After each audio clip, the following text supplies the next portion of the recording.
The purpose of this speech is to persuade the communication class 111 to favor the implement and requirement of uniforms in schools in order to cut back on harassment, crime, bullying, etc. Where did you get those clothes? Your grandma? Or statements such as, that shirt was so last year. Why are you even wearing it? And things are things that kids growing up hear all the time if they do not have the coolest clothes and don't fit in.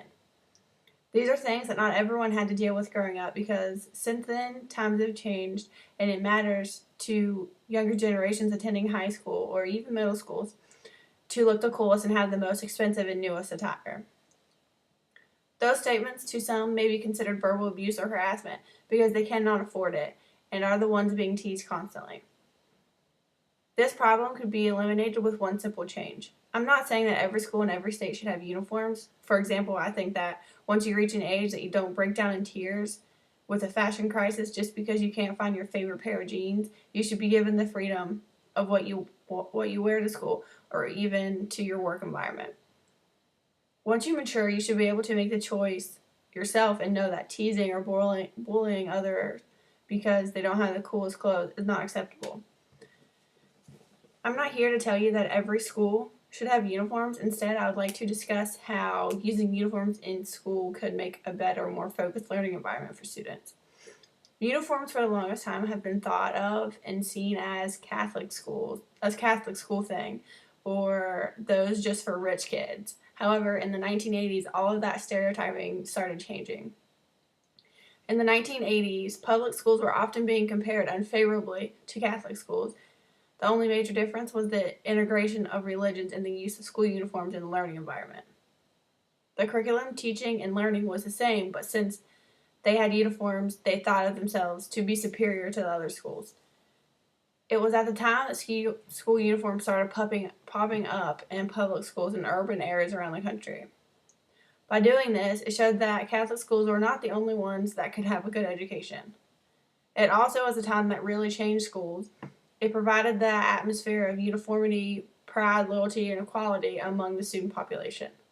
President Clinton, later in 1996, stated, "If it means that teenagers will stop killing each other over designer jackets, then our public schools should require their students to wear school uniforms."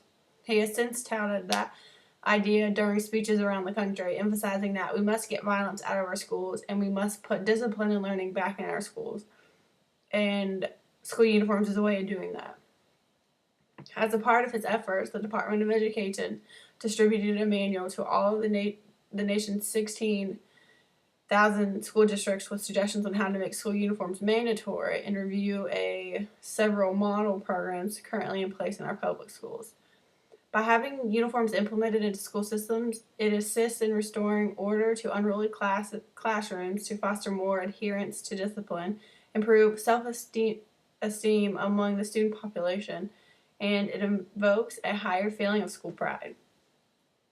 This brings up another point that is something that everyone should think about: dressing for success. It's not something that you should take lightly because it could be the factor that determines your career and your future. People tend to respect others more and more be more formal in speaking and acting when people are dressed nicely. For example, businessmen, lawyers, and other high-powered people around the world dressed in nice-looking clothes to simply go to work. This doesn't mean everyone bows down to those in suits. It just means that they are respected because of their appearance as well as their occupation. They take their work seriously, and in return, they are taken seriously as well. By implementing school uniforms or even just a strict dress code into schools, it gets kids used to getting dressed to go do everyday activities such as a future career. Uniforms get them used to dressing for success and really lets everyone focus on what's important, their education. In addition, uniforms not only get them used to getting dressed up for future careers, it saves time, stress, and money by wearing them. Uniforms and or strict dress codes make the student body as a whole look more professional and sophisticated. It doesn't make the student look any different from the rest and makes the school's attitude and learning environment more enhanced. By having school uniforms, it eliminates the idea and want of young kids to have expensive designer clothing just because everyone else has it. It really gives a student a chance to focus on what's important rather than spending all their time just trying to figure out ways to fit in. It also eliminates the embarrassment, bullying, and harassment that comes with not being able to afford the coolest clothes or wearing something that's in style. Some argue that forcing students to wear a uniform takes away their ability to express their individuality by wearing what they want. But even though a student is required to wear uniforms, it doesn't mean that their individuality is taken away. They can still express themselves through jewelry, their hair, shoes, and what's important is their personality. Many school and parent boards are claiming that they do not want uniforms in their school because of the economical stress that it places on the family and when they are required to buy certain clothing from certain vendors just so their child can go to school. Many schools have developed uniform exchange plans where families only have to buy a certain amount of new uniforms for their kids, and the school runs basically a big uniform room where parents can bring in clothing their kids have outgrown and they can get clothing that will fit their kids at no cost to them. For some schools, uniforms are a way to make kids blend together better, apparel-wise. Some schools are so diverse economically that kids feel the need to steal or borrow high-end clothing from retail stores or others just so that they can try to fit in or look like the other kids.